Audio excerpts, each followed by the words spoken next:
Hi, I'm Libby. And I'm Riley, and welcome to On the Come Up.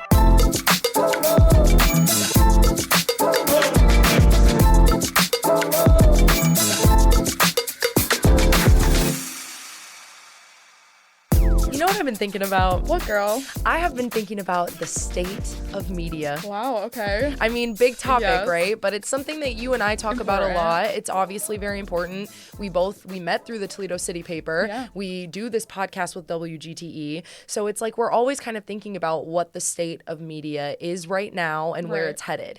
And what's really awesome is we actually at WGTE did a panel, Meet the Media, Yeah. and I found myself so impressed with the questions that our host was asking. Yes. So then in talking about this with Libby, we thought, why not bring the host on our show and we can ask him some questions. So we have none other than Mr. Journalism himself, Jaden Jefferson. Thank you so much for joining thanks us for being today. here. Yeah, thanks for having me. Oh, we are just so excited to talk to you. And I think obviously you're pretty well known, not just in our community, but nationwide. And so, I want to talk a little bit first about your background. So kind of growing up and before you got into more of the public eye, what was your life like? Yeah, a lot different. I can say that.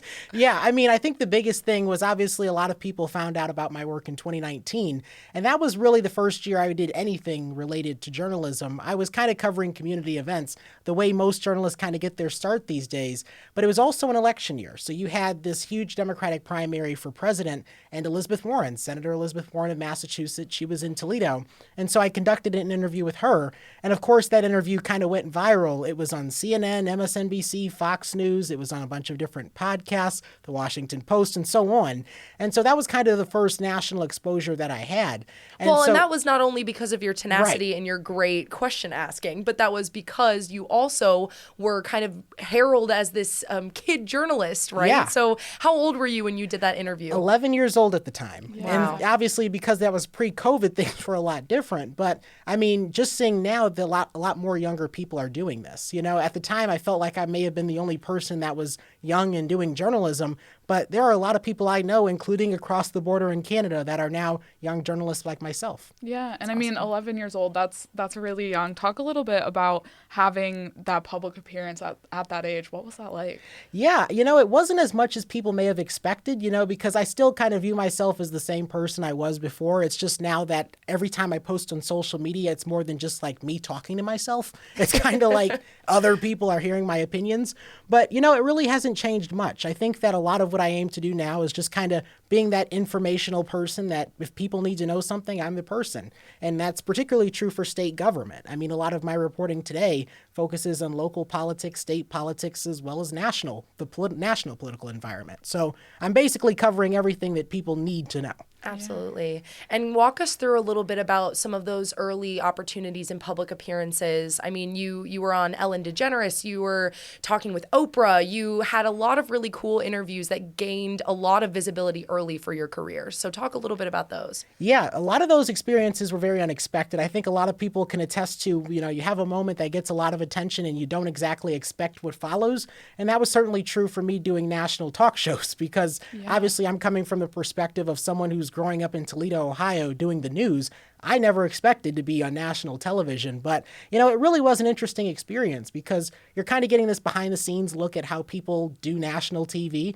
And certainly with the interviews that I did with Oprah Winfrey and Brad Pitt, you kind of see the different perspective of this is what it's like doing an interview for a national audience versus doing an interview for your local audience. Yeah. Certainly it's a different environment than maybe you're used to. Yeah. Do you feel like that was motivating at that point or stressful maybe? I kind of treated them like I would any other interview. A lot of people are kind of surprised by that, but the same way I prep for Oprah Winfrey is the same way I'd prep for an interview with a city council member. Yeah. I'm kind of doing that background research of who is this person. Obviously with Oprah, you kind of already know who you're going in to talk to, but it's the same background research. It's the same kind of process of what do people not know about this person that I can kind of help bring out. And so the process doesn't really change. Well, and it goes to show just that your heart and your reason for doing this is totally in the right place. No one gets into journalism for money or fame. For sure.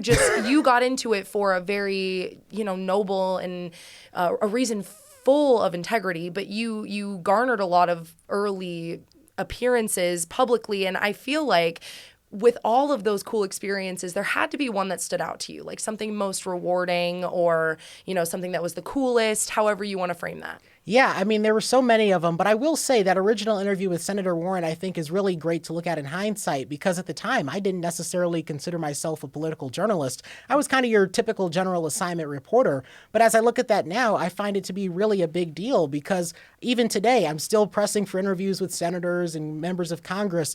And just to have had an interview that came about in such an easy manner, it's just like, man, I wish it was this easy today because it's so hard to get in contact with staffers and communications individuals. So a lot of it's a lot more difficult now. But when I was 11, it was a lot easier to land interviews like that. And so I think that initial experience still sticks out to me. Yeah, absolutely. And you're talking about interviewing the senators and things and having that political focus. Can you talk a little bit about why political focus? For sure. I don't think people pay enough attention. I think the federal government will always get enough attention. I mean, that's a given. But state government doesn't really get the attention it deserves. Because you look at local news coverage today, a lot of this just has to do with budgets being slashed, journalists being laid off. And so there really isn't anyone keeping tabs on what's happening in your state house. And the crazy thing is, more gets done in your state house than in Congress. Congress barely gets together to accomplish anything, but yet in your state house, there are things constantly happening. Things are constantly changing, but yet there's no attention there. And so I feel like it's really important to provide that information to people because, it's great to have coverage of other things that are happening in the world for sure, but state government, we should all be at least aware of what's happening because not only is that where our tax dollars are being allocated, those are where the decisions that directly impact us are being made. And, you have had a big personal network here in Toledo with not only the council members that you interview and then kind of your outreach within other facets of our community, but talk about kind of gaining access to some of those media lists, how you built your brand in this area and how you were able to kind of create that network around you. Yeah, a big part of it is just talking to people. And that is probably the hardest part when you're starting out as a journalist because obviously people don't know who you are. And so a lot of it is reaching out to people, kind of informing them as to what your intentions are in the field. And so I just had to talk to a lot of people in order to kind of build up that familiarity because once people know who you are, they will occasionally contact you about different things that they want coverage on. And so I'll reach out, talk to them. And so a lot of it's just really wholesome conversation.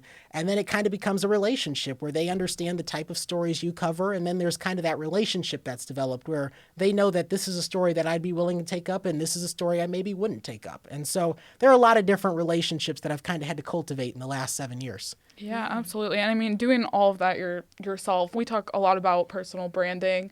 Can you talk a little bit about how that kind of pertains to journalism and your thoughts on that? Yeah, initially as a journalist, I never thought of myself as having in a very formal way a brand. But, as I've continued on in my career, it's something you kind of realize that, well, there is kind of this idea that people associate with you. In other words, you have a brand. And so, I don't think about it too often, but I think the biggest thing is my brand is just kind of bringing substance to journalism. I'm very narrow in my reporting focus, and that's very intentional because I think people will know to come to me for news on local and state government. They'll know to come to me for interviews with politicians, and I think that that's become more clear. People know what to expect when it comes to Jaden Jefferson. Now, they may not know the exact story to expect because it can be anything, but they know what the general focus is. And so I think that's become something that's more clear to folks in recent years. Part of how you built that brand for yourself, how people know to come to you for that news, is through your use of your social media. Yeah. Because you are, we highlighted this at the panel too, but you are so savvy with all of your social media usage. So I really want to know your thoughts on the impact of social media in journalism. And I know that's a huge loaded question, but I want to leave it a little more open-ended so that you can interpret that how you want. Yeah, I think there are pluses and minuses to it, obviously. One of the big pluses is that I'm connected directly with my audience, you know, because obviously back in the day, there wasn't that kind of relationship where people were able to post on Facebook or Instagram about the news. You had to wait until 6 o'clock to get that story, and there was very limited time on it. But now with social media, I'm able to spend a lot of time on stories.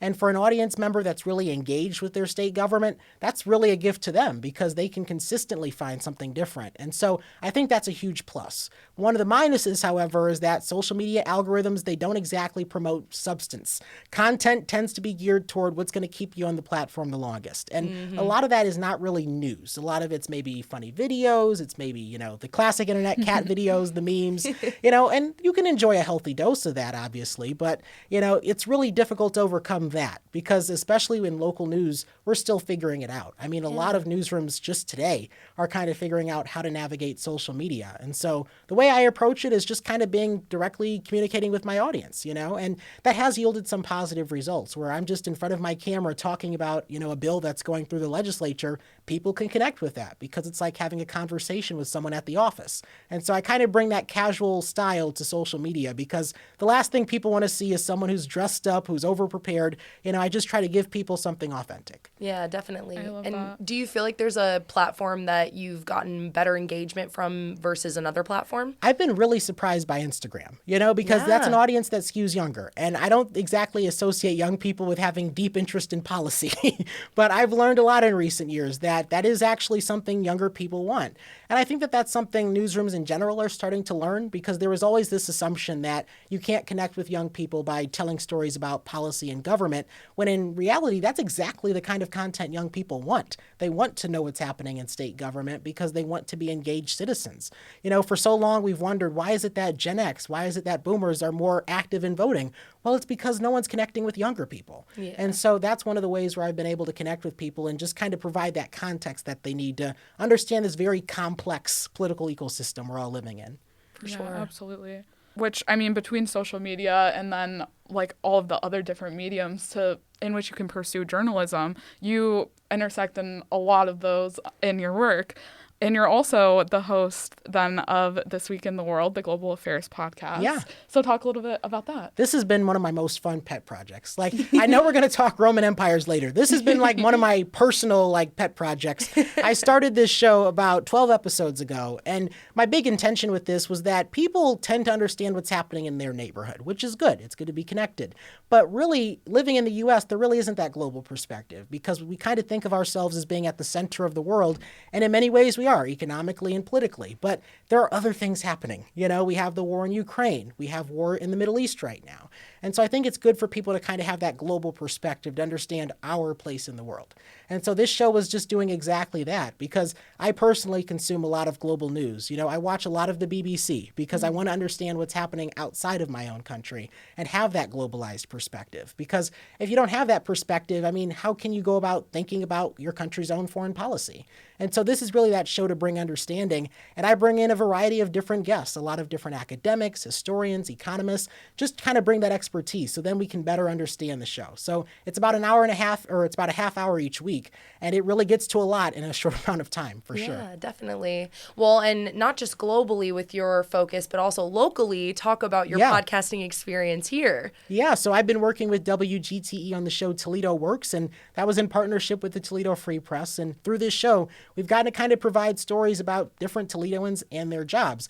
And I know on the surface that may sound like you're kind of just getting an understanding of the roles of those positions, but really we're talking to people about their personal involvement in their career path. How did they get there? What are some of the challenges that come with that? What are some of the positives that they've gotten out of that? And so I think it's just one way of better understanding where Toledoans are at, because there are some truly authentic stories there. I mean, we did an episode on education, talking with teachers. And it's important because teachers already face a lot of challenges, but you will find through those interviews that there are a lot of reasons why they stay in that position. They really care about what happens with our kids. And so I think it's good for people to kind of have that perspective and understanding that everyone's job, everyone's life is difficult right now. Yeah. So maybe we need to provide some patience, especially when it comes to education. I mean, budgets are stretched and teachers are obviously stretched in that same way. So just kind of having that empathy that's needed right now. We've talked about, and you've touched on this in a couple different ways throughout this episode so far, but kind of the passion for local journalism.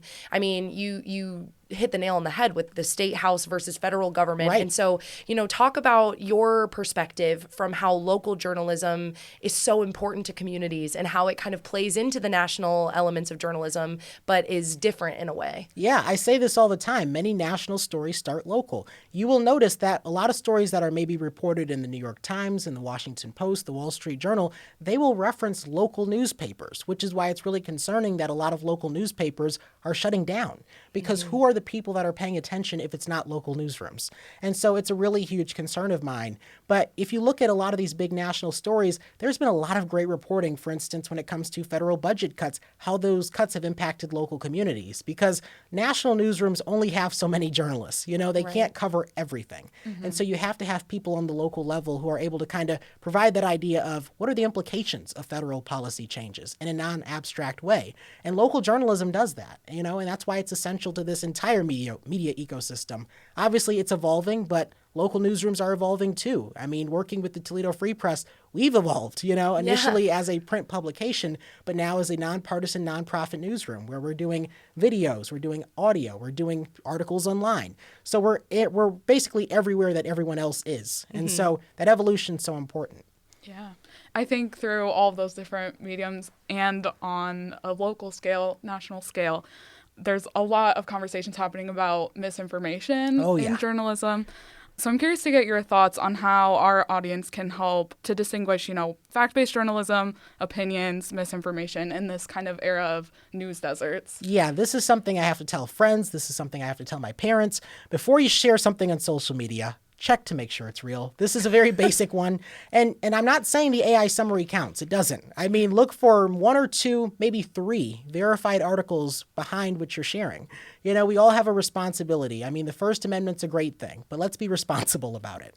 And so let's make sure that what we're sharing is legitimate, because a lot of people don't like the discourse in this country, but a big reason for this discourse being where it's at right now is that we're not even having a debate based on facts. We're having debates based on opinions, based on feelings. We have to research and determine what is actually true, because if we don't agree on the facts, then we can never get anywhere. And so the biggest thing is that people have to make sure that what they're sharing is legitimate.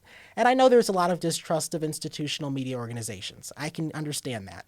But at the end of the day, our system's never going to be perfect. I mean, there are going to be flaws with traditional media outlets, but there's a lot of professionalism in those outlets. And so we kind of just have to be able to have that understanding. And of course, a changing media environment presents new challenges because there are more voices, which is not necessarily a bad thing. But let's be able to distinguish fact from fiction. That's a necessary skill right now. Absolutely. And then, I mean, outside of that conversation, too, where we're talking about media literacy and all of the implications of that, there's also this idea of sustainable business models for journalism and for local papers, even for national. A lot of national publications are also really struggling right now, too. For sure. So in your perspective, is there a sustainable business model that exists for news media beyond just advertising? Yeah. And then who is paying for the news? Yeah, I think one of the biggest mistakes, because I've looked into this issue and it's complex, one of the biggest mistakes that news organizations did at the dawn of the internet was provide their information and their content for free. Because once you provide something for free, there's an expectation that it always will be. And that's where local newspapers come in. Because initially, when the internet first launched, they said, we need to take advantage of this. We need to make sure that all of our articles are posted online. It's a great way of bringing in engagement, but is it bringing in money? Not necessarily. And so we're kind of trying to do the work of righting those wrongs from all those years ago. But one model that really sticks out to me, though, is the nonprofit model, because one of the pluses to that is that you're not really accountable to anyone but your audience. You know, we've seen that for years. There has been that tension between advertisers and the newsroom. And a lot of newsrooms will say there's a firewall between the two, which is good, but that isn't always the case. So I would like to see that the nonprofit model expands, because I think there's grassroots support for it. Even working for the Toledo Free Press, all of our reporting is paid for by our readers. And so I think that is the way forward. Now, obviously, it depends on the community whether or not that model can be successful. I'm thinking about smaller communities where there maybe isn't as big an audience. Are there enough people that are going to be paying into that system? And so it is complex, but I think that that's the way forward, because that's how we get a media that is more accountable to the audience. And that's how you kind of get more grassroots storytelling. And so it's not going to work everywhere, but I think it's working in a lot more places than maybe we would have expected before. Yeah. And I mean, even more complex when you bring in the idea of access to media. For sure. And how, you know, I've always operated under the model of everyone deserves to know the news. Yes. Right? So then it's like, how are we providing as journalists the access necessary for people who might not be able to afford to pay or subscribe to whatever the model is, whether that's digital or, you know, a print publication that you get delivered to your house. So I think the access component of that is really interesting. And that point is so important, because for me, you know, I'm just able to afford a subscription to the New Yorker. And there is a lot of high quality storytelling in the New Yorker. But a New Yorker subscription sometimes can be $72 a year, you know, and that's not, you know, nothing, you know. So that's where I kind of raise that concern of, you know, those traditional media outlets, how are they going to adapt, you know, because can you expect, you know, a media organization like the New Yorker to go nonprofit tomorrow? I mean, not exactly a realistic expectation. And so that's definitely one of the big struggles. But, you know, I'm also subscribed to the Hartford Courant. I'm subscribed to the Chicago Tribune. And I take advantage of those like $1 a month deals because you get a lot of high quality reporting for a low price. Absolutely. But then again, you know, it's not sustainable as the consumer, you know. Special offers aren't offered year round. So it's a difficult thing to deal with right now. Yeah, but I mean, to your point, that could be a scenario where the local models are kind of training and teaching the national models. Sure. So I am hopeful that that model becomes sustainable too. I really love that. Sure. And I'm kind of jumping back. You touched a minute ago on the AI summary, which obviously I feel like we can't have this conversation without touching on AI. Oh, yeah. I'm curious, you know, to get your thoughts on how generative AI is changing the production and ethics of journalism right now. Yeah, I will be the first to admit I'm very hostile toward AI. You know, a lot of people say you should be open to it, but I'm not really one of those people. I mean, I don't really see many of the benefits that are talked about. I know Silicon Valley's excited about it because there's money to be made. You know, if Mark Zuckerberg can buy one more yacht, why not be excited? But for me personally, I'm not a big fan, you know, because I haven't seen many of the pluses. You know, I can see it being very helpful in healthcare. You know, that can be a really great application. And there's a lot of good news coming out of the healthcare field when it comes to AI. But from the journalism perspective, it's still very difficult to pierce out where the good benefits can be. Because, you know, there are ways in which it can scan through documents that can be helpful to investigative reporters, maybe save some time. But I don't ever want to see AI applied in writing articles because something is lost there, you know, and even looking at education these days, a lot of people are writing essays with AI, you know, and think about what we're losing as a society if people can't put their thoughts onto paper. And so I'm really concerned about where AI is going to go. You know, I would like to see it be applied in a helpful manner and in a way that benefits society, but we still have a lot of challenges here. Obviously, data centers are very contentious in this part of the state because, of course, they're coming to Northwest Ohio and people don't necessarily want them in their backyard. There are environmental consequences, energy consequences. So it is a lot at once. But I say that down the road, perhaps there will be some benefits to this. But in the journalism field, I think it's going to take time, especially with AI-generated video content. I saw that Cleveland.com ran a short little experiment where they had AI generate video content to tell stories. Wasn't very well received. No. And I wasn't surprised by that because, you know, a lot of local outlets I follow because I associate with the reporters there. You know, I like seeing them tell a story on their cell phone. It may be scrappy, but it's authentic. And so, you know, I'm glad to see Cleveland.com cancel that project, it looks like. It looks like they put it on the back burner. It was a good idea. But so I think that it's going to take time to understand exactly how this is going to change our field. Yeah, time and regulation. And, and you look at Congress. Congress isn't exactly of the age where you would expect big knowledge about technology. Right. So maybe Washington might not be where we get the regulation, but perhaps on the state level, there may be some more conversations about it. But yeah, I think it's a lot to understand for all of us, you know, not just legislators, but everyday people. You know, if I were a member of Congress, I don't even think I would know where to start. But certainly, you know, data centers are the prominent issue right now. Well, and I will share my honorable mention, Roman Empire, for today is this scene from the show Hacks. Where they're basically debating AI and this guy is saying, you know, it's so great, it does all this stuff, whatever. And then the woman responds and she's like, yeah, of course you're going to say it's so great. You're making money off of it. Right. You're getting paid to produce this and to share it out to people. And so it's fascinating because it's like, I am always someone who wants to seek to understand why something is, I mean, obviously this is coming out. All workplaces are trying to implement it some way into what we're doing. And it's like, I really want to understand from the curious part of my brain, what is the benefit here? What are you seeing in this that maybe I'm not seeing? Is there a broader perspective?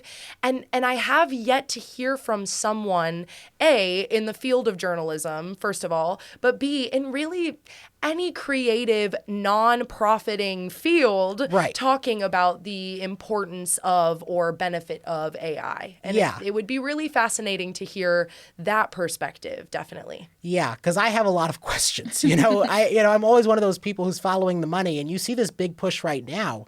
And especially looking at Wall Street, a lot of people are questioning right now, how is the Dow doing so well right now? Well, a lot of it's tech companies. Yeah. And the pitch that they're making about AI is clearly being heard by someone, but I don't know if it's sustainable, because there's the concern that this is a bubble. And I think the ingredients are there because these companies aren't exactly making money from it yet.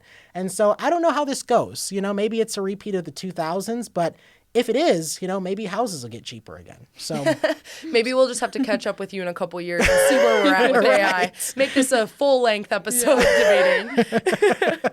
But, when we're talking about AI, we're talking about local journalism and citing your sources and the distrust. A lot of this comes back to media literacy. For sure. And so I really want to know from your perspective, do you have tips on how people can better their own media literacy, and then also why they should care? Why should people care about being media literate? Yeah, that's a big question. I think the biggest thing is that you want to be able to understand just how things work. I think fundamentally just feeling like you're in control is a good feeling. I recently, of course, voted in my first election, and obviously a big part of that was understanding who these candidates are, what the issues are. And so that's a very important thing. And so it's just good to feel like you're in the driver's seat, because if you don't have a good information base to make your decisions off of, then there's really, a big concern there. And so it's just kind of good to be well read. But one way of people kind of putting that into practice is looking at where they currently get information. Are you getting the majority of your information from personalities? Are you getting the majority of your information from journalists? Kind of understanding what your media diet looks like. Because if you kind of change your media diet, you'll see similar effects to when you change your actual food diet. Eating vegetables versus eating something that's heavily processed. There will be a different impact on you.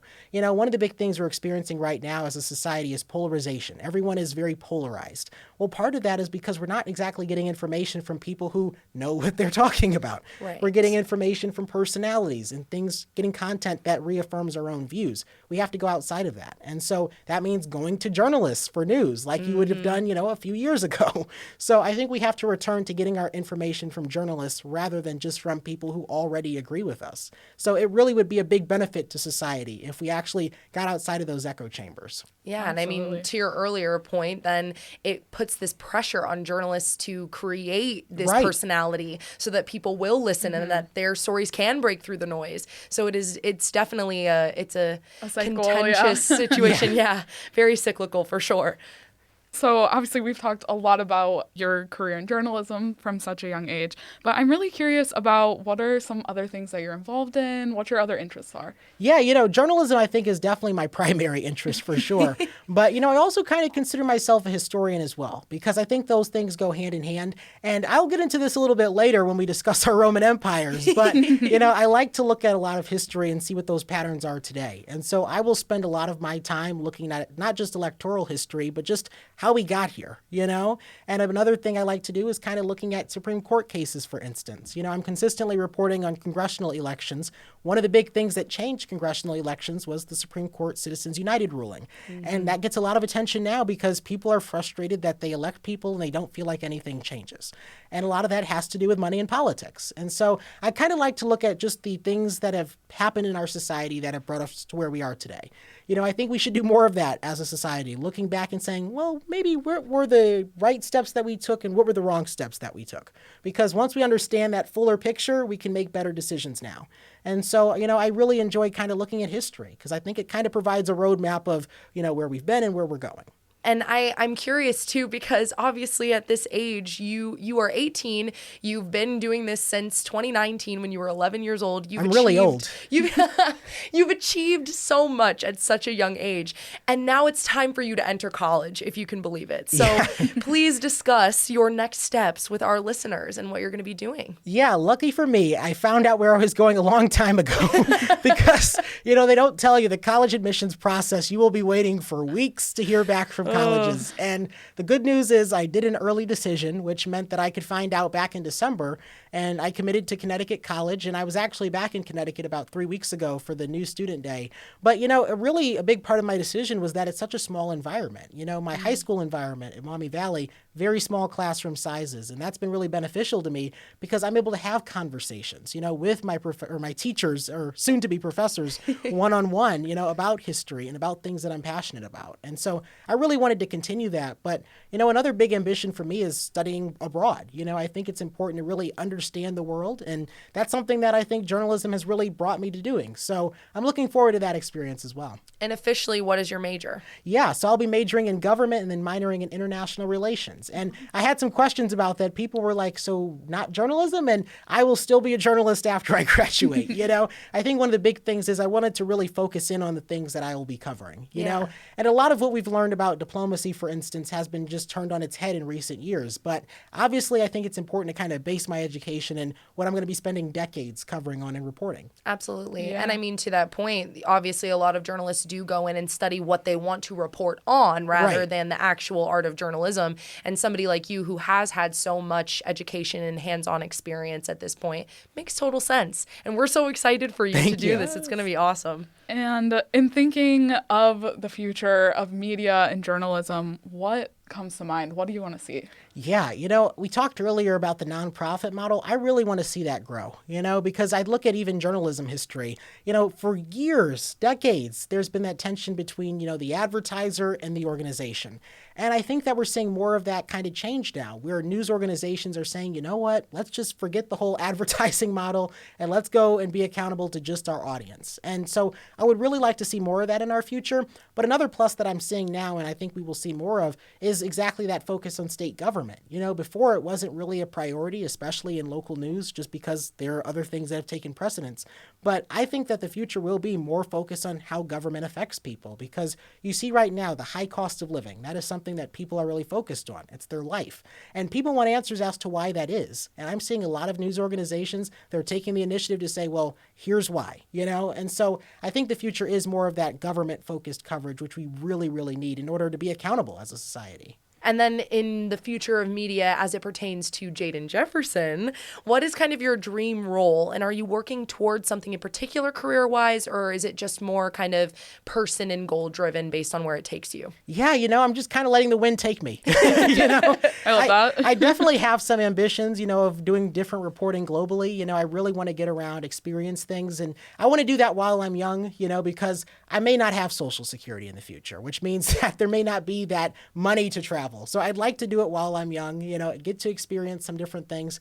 But, I'm really looking forward to working in different mediums. I've kind of grown up in the broadcast journalism space. I could see myself doing that. I could also see myself working for a paper. I could see myself working in radio, So, wherever the opportunity comes from, I'm going to be open to it, because this field is changing, There really isn't one lane that you can take now, because even in my current capacity, I'm hosting a podcast, I write for the Toledo Free Press, and I'm also occasionally doing broadcast things. And so, you're going to probably be doing a little bit of everything, no matter what role you end up taking. And we will be watching, reading, and listening everywhere you are, Jaden.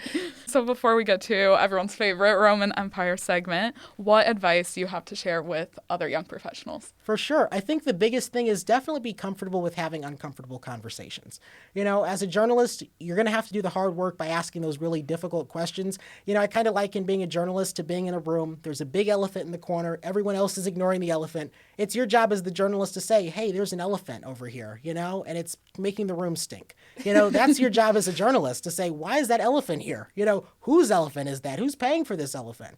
That's how I view our profession. And so I feel like for younger journalists, be prepared to do that. It's not always going to feel great, to have people on Facebook emailing you all the time about how they didn't like a certain story, but that comes with the territory. I mean, you look at a lot of the early journalists, they were not necessarily popular people. This is not a profession you're going to go into and people are going to be happy with everything you do. But at the end of the day, you just have to do things ethically by the book and, let what happens happen. And you didn't think we'd leave without a Roman Empire. It's everyone's favorite segment. And today I think we should start with Libby. Tell us your Roman Empire. So we're, about halfway through the year at this point. And at the beginning of the year, I shared that my goal was to read 20 books. As a not so avid reader, I decided I was getting back into it this year. And so I'd love to say I completed that at this point, but I am just shy. I have completed, as of the end of May, 16 books of my 20-book goal. Wow. Claps to Libby. Thanks so much. And I know. Not even halfway through the year, and you're already at 16. That's great. Yes, it was surprising. I set the bar low for myself this year to just get back into it, and it has been surprisingly easy and very fun. I've been doing a lot of thriller, murder mystery type. I always love Emily Henry. So just a lot of easy reads, but it's been great. So. And sometimes you need that to get back into the swing of reading. And I feel like don't discredit the substance that you're getting in some of these books, because we've been chatting about some of your titles that you've been reading, and I love it. We read The Green Mile. Did read The Green Mile. A hefty one, it was great. So. It was a lot of really weird and interesting things, but what can you expect from Stephen King? Right. No, I love it. And I'm so proud of you. Congrats. Thanks. And listeners, Libby is part of my team of audiobooks are reading a book. So if you are a hater, miss me with that. It's so easy. It's great. Audiobooks are awesome. Now, our esteemed guest, Jaden, what is your Roman Empire? So I mentioned before that I'm a big history buff, and my Roman Empire is President Franklin Delano Roosevelt. And I say this because so much of his administration, mind you, served 4 terms, a lot of his administration's policies are still very much impacting us today. So you look at the New Deal, right? We have Social Security still from that administration. The FDIC came out of that administration. So your bank's not going to lose your money because of the FDIC. And then a lot of those New Deal projects, our own Toledo Zoo was constructed from the New Deal. And so I kind of look at a lot of the things that surround us today and I think, wow, these decisions, this foresight from decades ago, it's still very present today. And so I feel like a very interesting president, and it just shows that he left behind a legacy, And I think looking at our current problems, I think that whoever is proposing something that's going to be similar today and going to really shake things up might gain that similar level of popularity. We see in America today, it is very hard for a candidate to do well with over 50% of the population. But, if you do a lot of big things very fast, voters tend to like it. So seeing what lessons we may learn from that time. Wow, that's a great one. I love it. Yeah. And on a completely unserious note from that, my Roman Empire today is, first of all, how proud I am of my cousin. So our former guest, Katie Hoffman, on the Come Up, she and I share a cousin who won a Battle of the Bands competition at Kent State.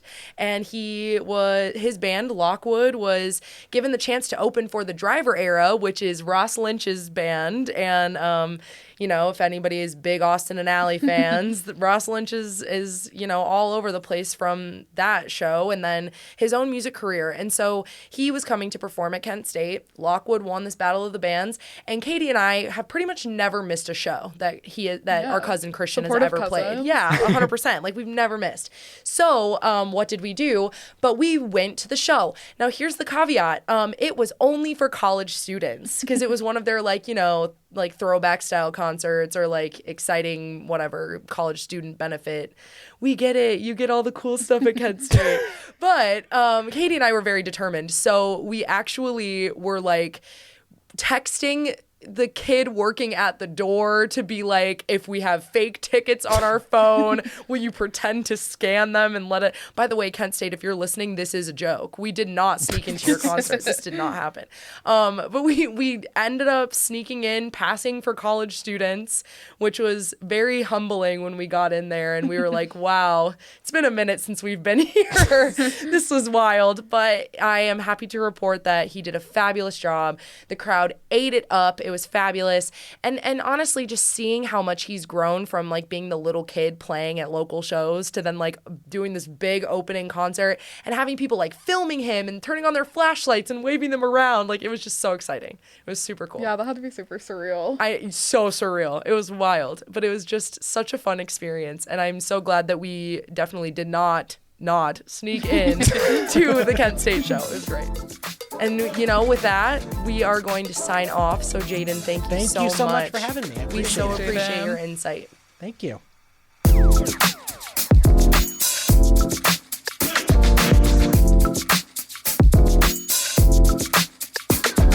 We want to thank Jaden Jefferson, our guest on today's show. We're your hosts and producers, Libby and Riley, and our executive producer is the incomparable Chris Pfeiffer. If you have any questions, comments, or you just want to listen again, go to wgte.org/comeup or wherever you stream your podcast. Bye, besties. WGTE. Voices around us.